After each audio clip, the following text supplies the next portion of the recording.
lingkod sa bawat Pilipino at magbibigay ng tamang impormasyon para sa tahimik at maayos na Pilipinas. Police News Network, alagad ng batas, tagapagtaguyod ng balitang pulis, sandigan ng mamamayan, patnubay ng katotohanan.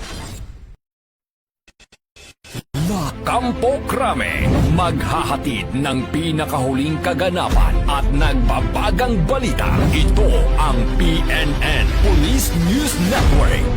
At ngayon, ang inyong mga tagapagbalita.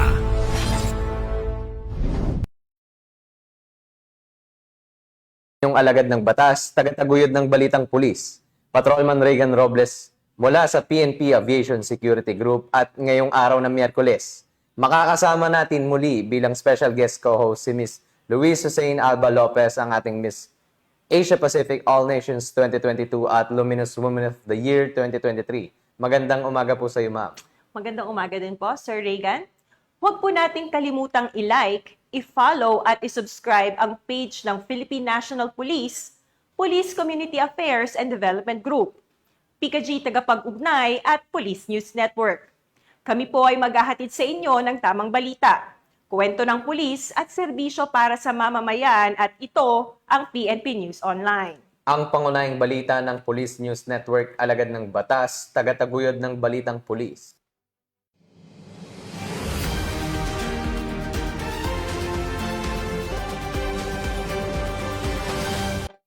Narito ang mga balitang dapat niyong abangan.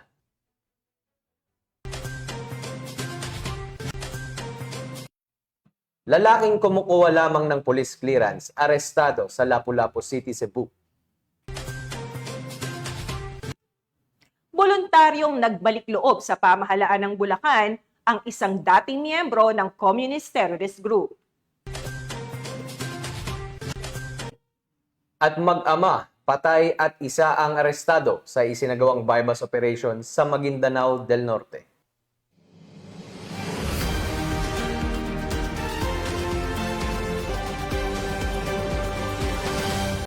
Narito ang mga balitang hatid ng ating PNN correspondents mula sa iba't ibang panig ng bansa.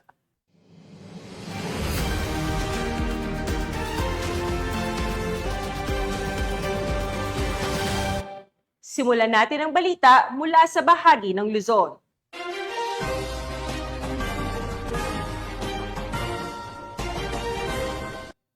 Arestado ang isang lalaki na top 2 most wanted person dahil sa kasong statutory rape sa Villasis, Pangasinan. Nagpapakita ito ng patuloy na pagsusumikap ng mga otoridad na tapusin ang kriminalidad, lalo na ang mga kaso ng karahasan laban sa kabataan. Ang buong detalye ng balita mula kay Police Corporal Joanna Marie de los Santos. Arestado ang lalaking ito na tinaguriang top 2 most wanted person sa ikinasang manhunt operation ng Villasis Police Station sa Barangay Poblacion Zone 1, Villasis, Pangasinan. Kinilala ni Police Major Edgar Alan G. Sirquiña, Chief of Police ng naturang istasyon ang suspect sa alias Jojo, 35 anyos, isang helper at residente ng Barangay Kapulaan ng Bayan ng Villasis. Naaresto ang suspect sa bisa ng warrant of arrest para sa kasong statutory rape na inisyu ng Regional Trial Court Branch 51 Tayug, Pangasinan kung saan walang itinakda ang korte para sa kanyang piyansa. Matapos mahuli, agad siyang isinailalim sa physical at medical examination bago tuluyang dalhin sa kustodiya ng Villasis Police Station para sa tamang disposisyon. Ayon sa pulisya, ang pagkakaaresto sa isa sa mga most wanted sa bayan ng Villasis ay patunay ng mas pinaigting na kampanya ng PNP laban sa kriminalidad. Patuloy din silang magsasagawa ng operasyon upang matiyak ang kaligtasan at kapayapaan ng komunidad. Dagdag pa, hinihikayat din nila ang publiko na makipagtulungan at magsumbong ng mga impormasyon hinggil sa mga iba pang wanted person upang mas mapabilis ang pagpapatupad ng hustisya. Mula dito sa Ilocos Region, ako ang iyong PNN correspondent, Police Corporal Joanna Marie de los Santos, alagad ng batas, tagataguyod ng balitang pulis. Maraming salamat, Corporal de los Terorismo. Voluntaryong nagbalik loob ang isang dating miyembro ng Revolusyonaryong Hukbong Bayan sa Malolos City, Bulacan. Patrolwoman Pearl Cristalina Javier sa balita. Yung nagbalik loob sa pamahalaan ng isang dating miyembro ng Revolusyonaryong Hukbong Bayan at kusang loob na isinuko ang kanyang baril sa Bulacan 1st Provincial Mobile Force Company sa Camp General Alejo S. Santos, Malolos City, Bulacan. Kinilala ni Police Major Norheda G. Usman, officer in charge ng nasabing unit ang sumuko na si Canano, 52 anyos at residente ng Barangay Nyugan, Malolos, Bulacan. Ayon sa ulat, ang Revolusyonaryong Hukbong Bayan ay isang armadong grupong konektado sa kilusang komunista na dating aktibo sa mga baybaying bahagi ng Bulacan, Pampanga, Bataan at Zambales. Kasabay ng pagbabalik loob dito ay isinuko din niya ang isang caliber 38 na walang serial number at may 3 live ammunition. Kasalukuyang nakikipag-ugnayan ang mga otoridad sa mga kaukulang ahensya upang mabigyan siya ng tulong at maisama sa programang Enhanced Comprehensive Local Integration Program o ECLIP ng pamahalaan. Tinitiyak ni Police Colonel Angel L. Garciliano, Provincial Director ng Bulacan Police Provincial Office, na patuloy nilang isusulong ang mga programa para hikayatin ang iba pang nalalabing rebelde na magbalik loob sa pamahalaan at mamuhay ng payapa kasama ang kanilang pamilya. Mula dito sa Bulacan Police Provincial Office, ako ang inyong PNN Correspondent, Patrolwoman Pearl Cristalina Javier, alagad ng batas, tagataguyod ng Balitang Pulis. Maraming salamat, Patrolwoman Javier. Walang kawala sa batas ang 3 drug suspect sa ikinasang buy-bust operation sa San Mateo, Rizal.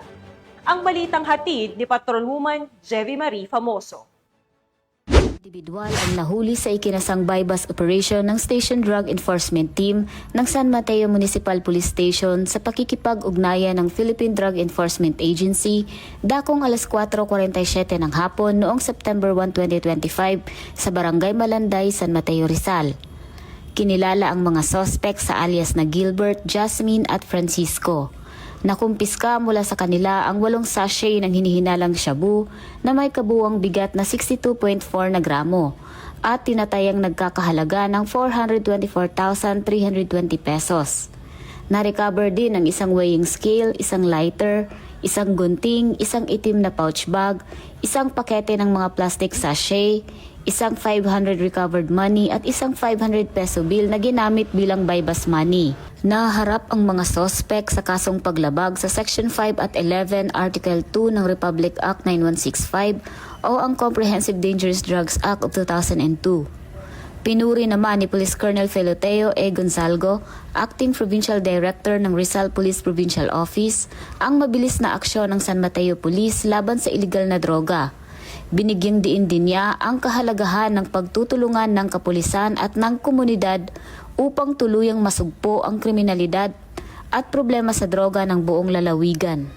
Mula dito sa Calabarzon, ako ang inyong Police News Network Correspondent, Patrolwoman Jevy Marie Famoso, alagad ng batas, tagataguyod ng Balitang Pulis. Maraming salamat, Patrolwoman Famoso. Nagsagawa ang Bulalakaw Municipal Police Station ng lecture kontra bullying sa mga mag-aaral ng Kampaasan Elementary School bilang bahagi ng pakikiisa sa 31st National Crime Prevention Week sa Bulalakaw Oriental, Mindoro. Ibabalita yan ni Patrolwoman Desiree Padilla. Bahagi ng National Crime Prevention Week 2025, nagsagawa ng lecture ang Bulalakaw Municipal Police Station sa pangunguna ni Police Major Aris Joy Emadorio kaugnay sa isyu ng bullying sa Kampaasan Elementary School, Barangay Kampaasan at Kambunang Elementary School, Barangay Kambunang, Bulalakaw Oriental, Mindoro. Nito lamang ika-2 ng Setyembre taong kasalukuyan. Layunin ng aktibidad na ipaliwanag sa mga kabataan ng iba't ibang anyo ng bullying tulad ng physical, verbal, social bullying at cyberbullying. Kabilang na ang masamang epekto nito sa kalusugan, pag-aaral at pakikisalamuha sa kapwa. Dinaluhan ng mga mag-aaral mula grade 2 at grade 3 sa Kampaasan Elementary School at grade 4 to grade 6 sa Kambunang Elementary School ang naturang lecture. Aktibo silang nakibahagi sa diskusyon at nagbigay ng kanilang mga opinyon hinggil sa issue. Binigyang diin din ng kapulisan ang kahalagahan ng pagrerespeto, pakikipagkaibigan at pagiging huwaran sa paralan at komunidad. Sa pamamagitan ng mga ganitong gawain, Natuturuan ng kabataan na maging responsable at maunawain. Patuloy ang aktibidad na ito ng pagtutulungan ng kapulisan at mga paaralan upang matiyak na ligtas, mapayapa at makabuluhan ang kapaligiran ng mga kabataan. Mula dito sa Home of the Police Eco Warriors, Calapan City, Oriental, Mindoro, ako ang inyong PNN correspondent, Patrolwoman Desiree Padilla, alagad ng batas, tagataguyod ng balitang pulis. Maraming salamat, Patrolwoman Padilla. Nasa kote ng Criminal Investigation and Detection Group Cordillera ang 2 sospek na nahulihan ng ilegal na baril at bala sa isang operasyon sa Bangged, Abra. Patrolwoman Myra Beran, ibalita mo. Arestado ng CIDG Cordillera ang 2 suspek at nakumpiska ang isang kalibre 45 na baril matapos isagawa ang uplan paglalansag Omega sa kinasang bypass operation sa Barangay Lipcan, Bangged, Abra. Ito lamang ikaunang araw ng Setyembre taong kasalukuyan. Naging matagumpay ang operasyon dahil sa pagtutulungan ng mga operatiba sa pangunguna ng CIDG Regional Field Unit 14 at CIDG Abra Provincial Field Unit, katuwang ang Bangged Municipal Police Station, Provincial Intelligence Unit, Bangged Regional Intelligence Unit 14 at Provincial Intelligence Team Abra.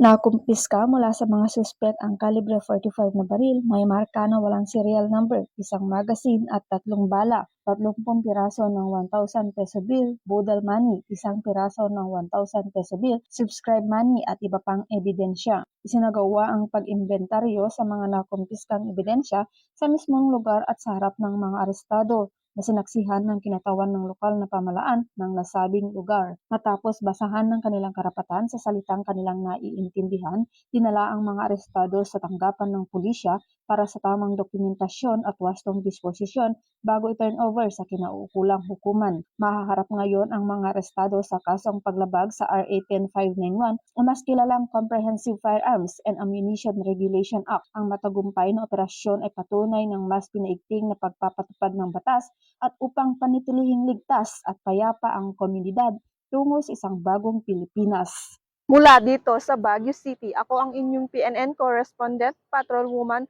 Myra Beran, alagad ng batas, tagataguyod ng balitang pulis. Maraming salamat, Patrolwoman Beran. Nagsagawa ng anti-criminality patrol ang Pasig City Police na nagresulta sa pagkakaaresto sa isang individual na nahulihan ng illegal na droga sa Santa Cruz, Pasig City. Tinutukan niya ni Patrolwoman Ivy Corporal.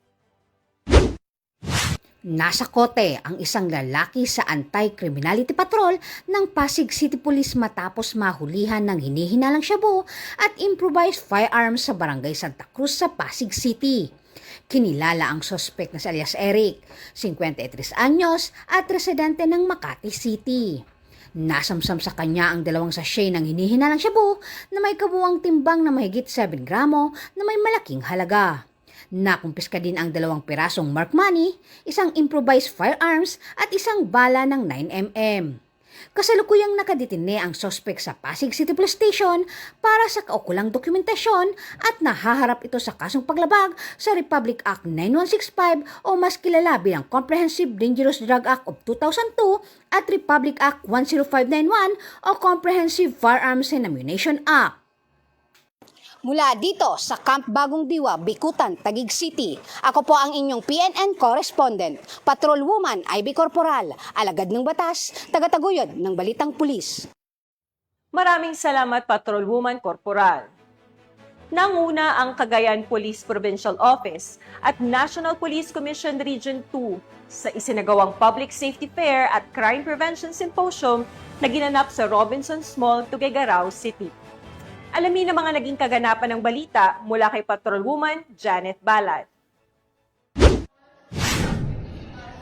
Bilang bahagi ng ika-31st National Crime Prevention Week, pinangunahan ng Cagayan Police Provincial Office at Napolcom Regional Office 2 ang Public Safety Fair at Student Crime Prevention Symposium na ginanap sa Robinsons Mall, Tuguegarao City nito lamang kalawan ng Setyembre taong kasalukuyan.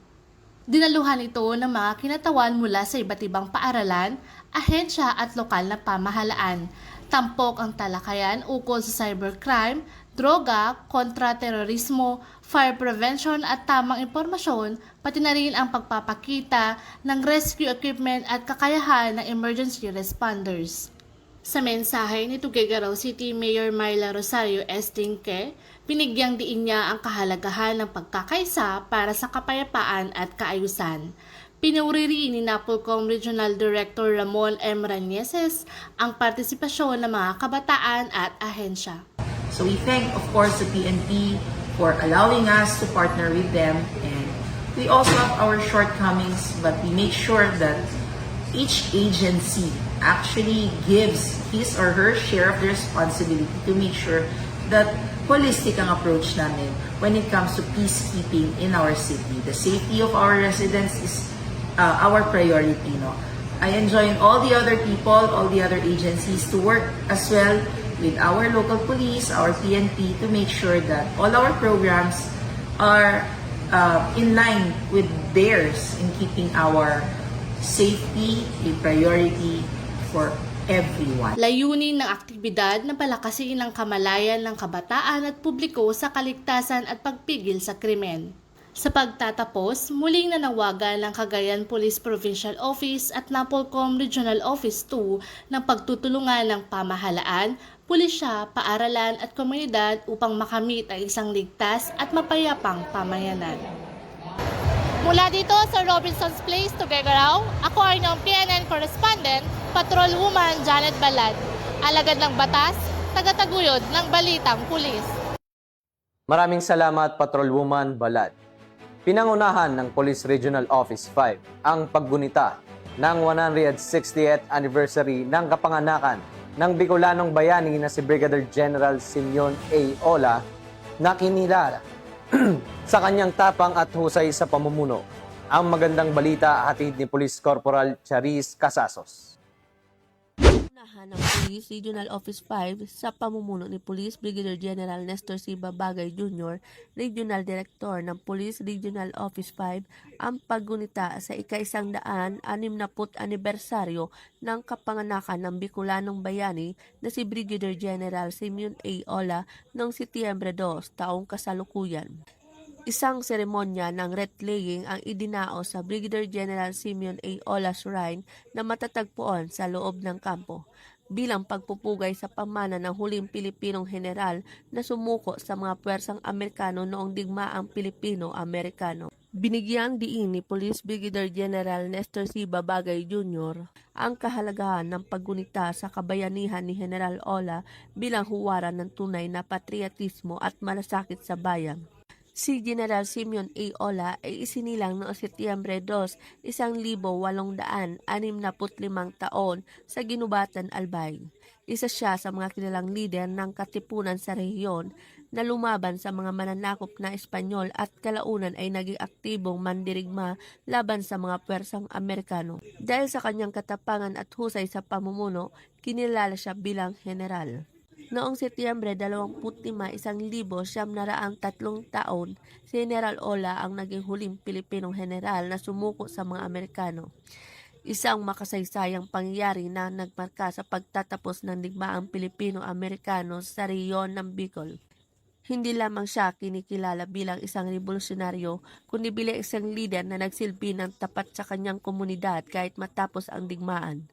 Sa kasalukuyan, ang kabayanihan at diwa ng paglilingkod ni Brigadier General Simeon A. Ola ay patuloy na nagbibigay inspirasyon sa mga Pilipino. Isa siyang paalala sa kahalagahan ng integridad, katapangan at walang pag-iimbot ng paglilingkod sa bayan. Mula dito sa Bicol Region, ako po ang inyong PNN Correspondent, Police Corporal Doxy Charis Casasos, alagad ng batas tagataguyod ng Balitang Pulis. Maraming salamat, Corporal Casasos. Tunghayan naman natin ang mga balita mula sa Visayas.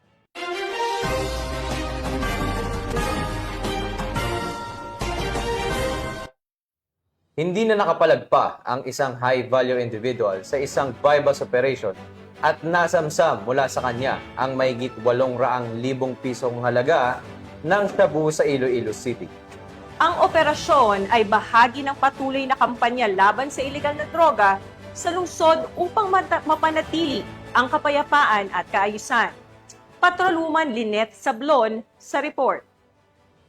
Arestado ang isang high-value individual sa isang matagumpay na buy-bust operation na isinagawa ng Iloilo City Police Office City Drug Enforcement Unit nito lamang ika-1 ng Setyembre taong kasalukuyan sa Barangay Cuartero, Haro, Iloilo City. Kininala ang suspect na si alias Peter, 34 na taong gulang, residente ng Barangay Cuartero, Haro, Iloilo City. Ang operasyon ay pinamunuan ni Police Captain Roque Jimeno III, OIC ng CDEU, katuwang ang mga tauhan ng ICPS-9, SDEP, PIDEG, SOU-6, SWAT, ICPO at RIU-6.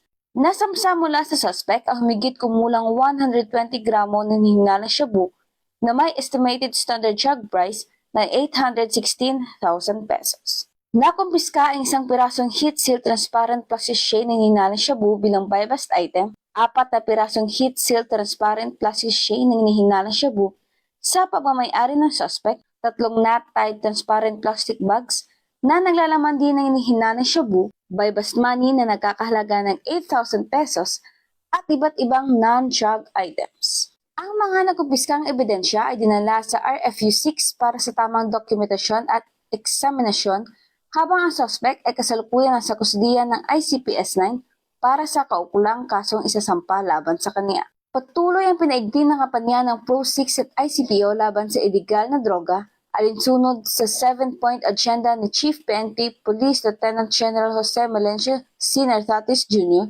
upang mapanatili ang kaligtasan at kaisa ng komunidad tungo sa mapayapang bagong Pilipinas. Mula rito sa Western Visayas, ako inyong PNN correspondent, Patrolwoman Lynette Sablon, alagad ng batas, tagataguyod ng Balitang Pulis.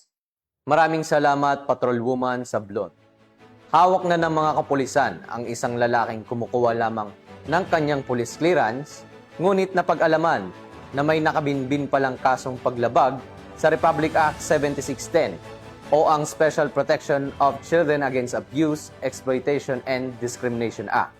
Alamin ang buong detalye ng balita mula kay Patrolwoman Judith Nicanor. Hawak na ng kapulisan ng Lapu-Lapu City ang isang suspect na wanted person matapos itong nagtangkang kumuha ng National Police Clearance at nadyskubring may kaso itong Other Sexual Abuse, Republic Act 7610 o Special Protection of Children Against Abuse, Exploitation and Discrimination Act sa Police Station 5, Barangay Pusok, Lapu-Lapu City, Cebu nito lamang nakaraan. Kinilala ang suspect na si Nestor, 45 anyos na residente ng Bagong Silingan, Barangay Mactan, Lapu-Lapu City. Ayon kay Police Captain Neron Ivan Zarzuelo, officer in charge ng Police Station 5, Lapu-Lapu City Police Office, hindi na nakauwi ang suspect at diretso sa kulungan upang harapin ng kasong Other Sexual Abuse, Republic Act 7610 o Special Protection of Children Against Abuse, Exploitation and Discrimination Act na may 200,000 pisong rekomendadong piyansa. Kasalukuyang nasa kustodiya ng Police Station 5 LCPO ang suspect para sa dokumentasyon at tamang disposisyon. Mga kababayan, the tracker team of Police Station 5, Lapu-Lapu City Police Office, under the leadership of Police Colonel Dayan Vicente Agustin, City Director of LCPO, successfully served warrant of arrest against an accused from Ubay, Bohol. This accomplishment forms part of the continuing efforts of LCPO personnel in its campaign to account wanted person and bring them to the courts of the law so that justice will be served to the victims. The Lapu-Lapu City Police Office remains steadfast to upholding the law and ensuring the safety and security of the community through relentless police operations. Tinitiyak ng Lapu-Lapu City na sa ilalim ng pamumuno ni Police Lieutenant General Jose Melencio C. Nartates Jr., Acting Chief PNP ay magpapatuloy ang pagtutok ng PNP upang mapanagot ang lahat ng mga kriminal na nagtatago sa batas saan mang sulok ng bansa. Mula dito sa Central Visayas, ako yung Police News Network Correspondent Patrolwoman Judith Nicanor, lagad ng batas, tagataguyod ng Balitang Pulis. Maraming salamat, Patrolwoman Nicanor.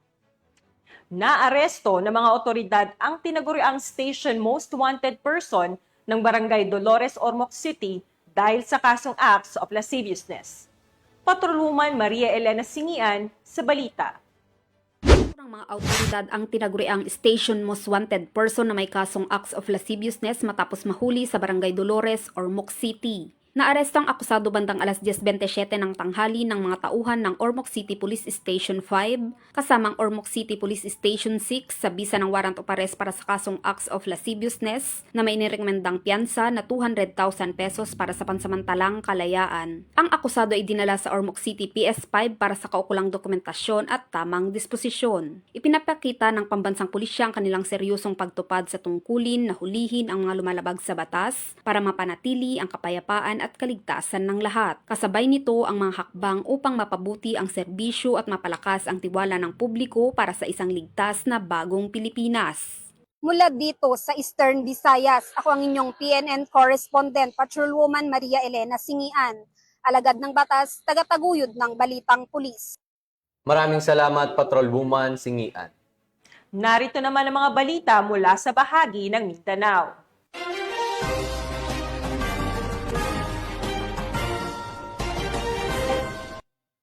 Nasabat ng mga otoridad ang mahigit 9 milyong pisong halaga ng smuggled cigarettes sa isinagawang seaborne patrol sa karagatang sakop ng Santa Cruz Island, Zamboanga City. Bahagi ito ng patuloy na kampanya laban sa smuggling at iba pang ilegal na gawain sa karagatan upang mapanatili ang seguridad at kaayusan sa rehiyon. Nakibalita dyan si Patrolwoman AJ Cortez.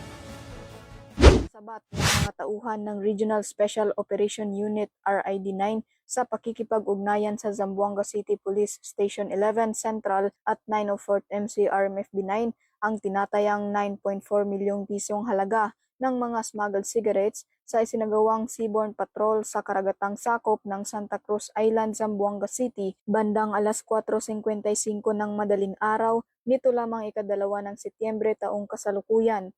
Sa isinagawang imbentaryo ng Custom Examiner ng Bureau of Customs, nakumpiska ang kabuuang 164 master cases at 18 rims ng iba't ibang brand ng sigarilyo kabilang ang D&J, Astro White, Bravo, Modern, New Fair at Berlin. Kasama rin sa nasamsam ang isang asul na motorbangka na may markang Under Armour na may 3 Yamada engines na ngayon ay naka-turnover na sa Bureau of Customs para sa tamang disposisyon. Samantala, nakilalang mga naarestong sospek na sina alias Omar, 42 anyos mula Maluso, Basilan, alias Hood, 43 anyos, alias Sally, 48 anyos, alias Intek, 45 anyos, at alias Abser, 25 anyos, na parehong mga residente ng Barangay Taluksangay, Zamboanga City. Ang mga sospek ay pansamantalang nakakulong sa Zamboanga City Police Station 11 habang inihahanda ang kaukulang kaso laban sa kanila. Ang isinagawang operasyon ay bahagi ng mas pinaigting na kampanya ng PNP laban sa smuggling na naglalayong pigilan ang pagpasok ng mga ilegal na produkto na nakakasira sa lokal na ekonomiya at kalusugan ng mamamayan. Mula dito sa tanggapan ng kapulisan sa Rehiyon Siyam, ako ang inyong PNN correspondent Patrolwoman AJ Cortez, alagad ng batas, tagataguyod ng balitang pulis. Maraming salamat, Patrolwoman Cortez. Nasa kote ang magkapatid na suspect matapos mahulihan ng ilegal na baril, droga at granada sa isinagawang operasyon sa Osami City. Narito ang report mula kay Patrolwoman Danessa Berdon. Arestado ang 2 individual matapos mahulihan ng baril, droga at granada sa ikinasang drug buy-bust operation ng mga operatiba ng Osami City Police Station sa Barangay Gutukan, Diot, Osami City, Misamis Occidental. Ayon kay Police Lieutenant Colonel Harvey Villanosa, OIC ng Osami City Police Station, ang naturang operasyon ay nagresulta sa pagkakaresto ng mga suspect na kinilalang bilang si alias Dong, 22 taong gulang, at alias Boy, 19 na taong gulang, magkapatid at residente ng nasabing lugar. Nakumpiska mula sa suspect ang 26 na pakete na hininalang shabu, isang unit .38 caliber revolver, isang unit ng .45 caliber na may 12 bala, isang hand grenade, at iba pang mga non-drug paraphernalias. Naharap ang mga sospek sa kasong paglabag sa RA 9165 o Comprehensive Dangerous Drugs Act of 2002 at RA 10591 o Comprehensive Firearms and Ammunition Regulation Act at RA 9516 o Illegal Possession of Explosives. Mula dito sa Gusak, Cagayan de Oro City, ako ang iyong Police News Network Correspondent, Patrolwoman Danessa Berdos, alagad ng batas, tagataguyod ng Balitang Pulis. Maraming salamat, Patrolwoman Berdos. Nasa kote ang isang babae sa ikinasang bypass operation sa Davao City at nahaharap sa kasong Republic Act 9165 o Comprehensive Dangerous Drugs Act of 2002. Patrolwoman Daphne Pasaol sa ulat. Tarong isang babae na tinaguriang street-level individual sa nagawang bypass operation sa Purok 6B Gumamela Street, Bangkiruhan, Barangay 5-A, Davao City, nito lamang Setyembre 1. Ang nasabing operasyon ay pinangunahan ng mga operatiba ng San Pedro Police Station 2 sa tulong at koordinasyon ng Philippine Drug Enforcement Agency o PDEA. Kinilala ni Police Major Emmanuel D. Manlatican, Station Commander ng San Pedro Police Station 2, ang suspect na si alias Lablab Dahi, 39 anyos, residente ng Purok 6B Gumamela Street, Bangkiruhan, Barangay 5-A, Davao City. Na-recover mula sa suspect ang mga hinihinalang shabu na may standard drug price na 22,500 pesos at iba pang non-drug evidence. Nahaharap ngayon ito sa kasong paglabag sa Republic Act 9165 o mas kilalang Comprehensive Dangerous Drugs Act of 2002. Tuloy-tuloy naman ang pagsusumikap ng Police Regional Office 11 sa kanilang pinalakas na kampanya kontra ilegal na droga bilang bahagi ng kanilang pangakong panatilihin ng kaayusan at seguridad ng mamamayan. Mula dito sa Region 11, ako ang inyong PNN Correspondent, Patrolwoman Daphne Pasaol. Alagad ng batas, tagataguyod ng Balitang Pulis. Maraming salamat, Patrolwoman Pasaol. Mag-ama, patay at isa ang arestado sa isinagawang bypass operation ng mga otoridad sa Maguindanao del Norte at nasamsam mula sa kanila ang mahigit 1 milyong pisong halaga ng shabu. Nakatutok dyan si Patrolwoman Leonora Gawa. Sapat ang 1.6 milyon halaga ng shabu habang isa ang arestado at pagkasawi ng mag-amang suspek sa isinagawang bypass operation ng PNP at AFP na nauwi sa 2 oras na engkwentro sa Sitio Ampatuan, Barangay Bonguet, Datu din Sinswat, Maguindanao del Norte, pasado alas 4 ng hapon nito lamang ikaunang araw ng Setyembre taong kasalukuyan. Kinilala ni Police Lieutenant Colonel Esmael Madin, Chief of Police ng Datu din Sinswat MPS, ang nasawing mag-ama na sina alias Nod at alias Ivor habang kinilala naman ang isang anak nitong arestado na si alias Dab. Batay sa ulat, habang isinasagawa ng 42nd Special Action Company ng PNP SAF at Provincial Mobile Force Company ang naturang operasyon, nang matugunan ito ng mga suspek ay agad nang nakipagpalitan ang mga ito ng putok sa mga operatiba.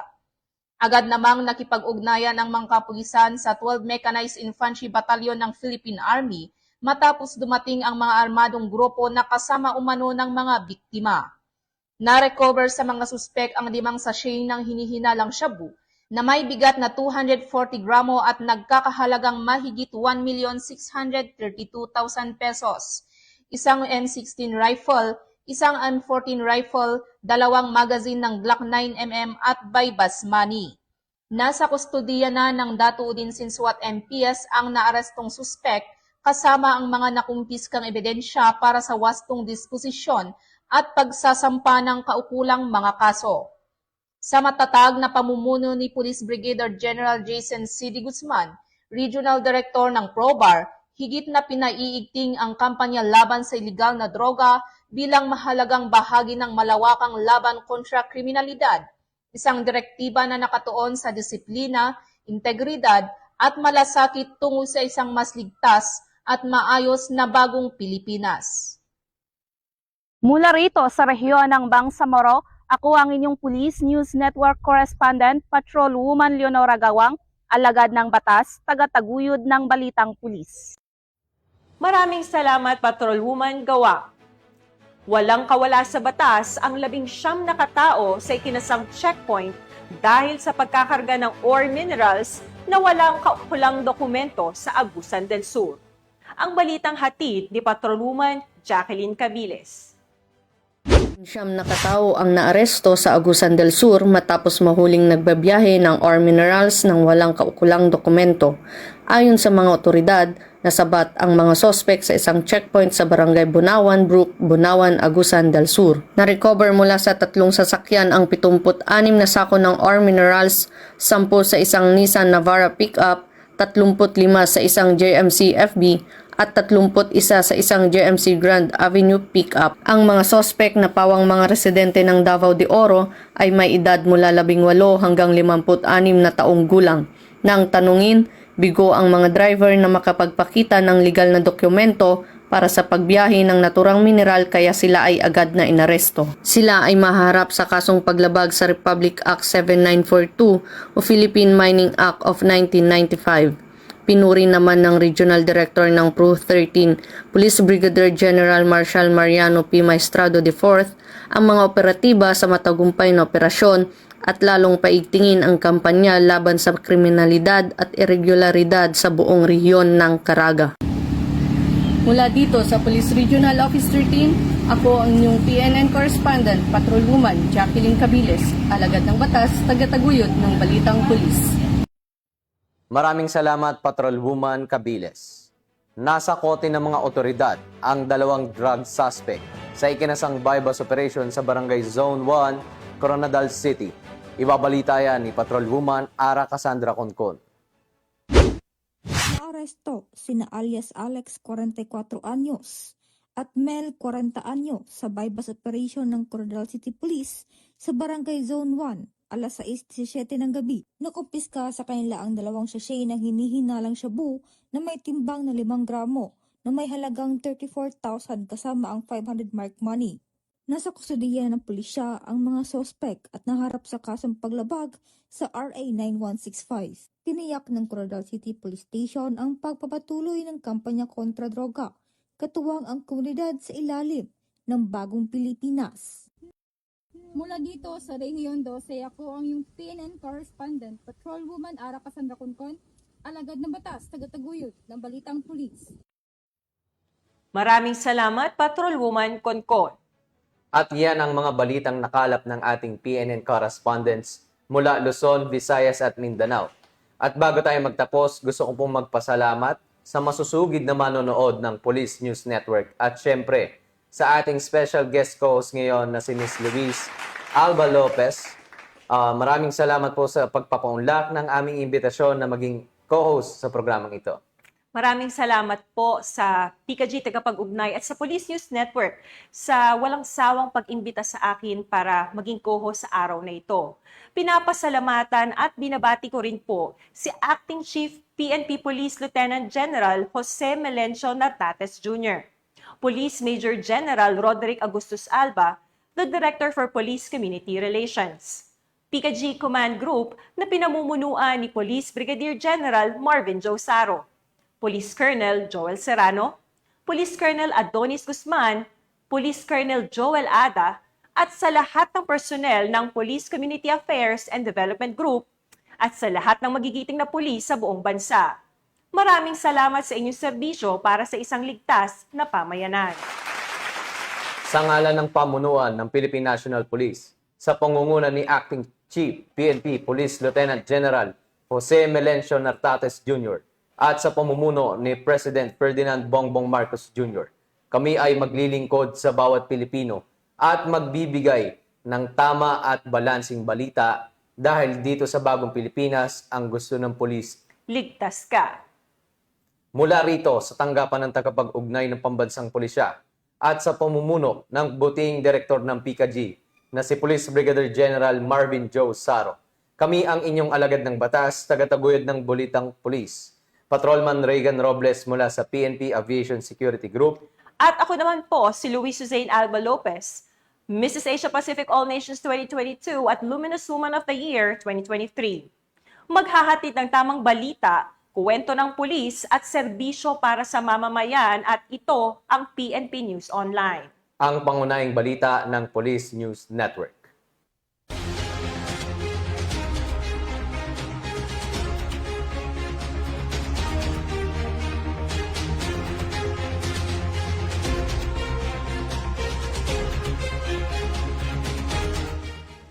Police News Network, alagad ng batas, tagapagtaguyod ng balitang pulis.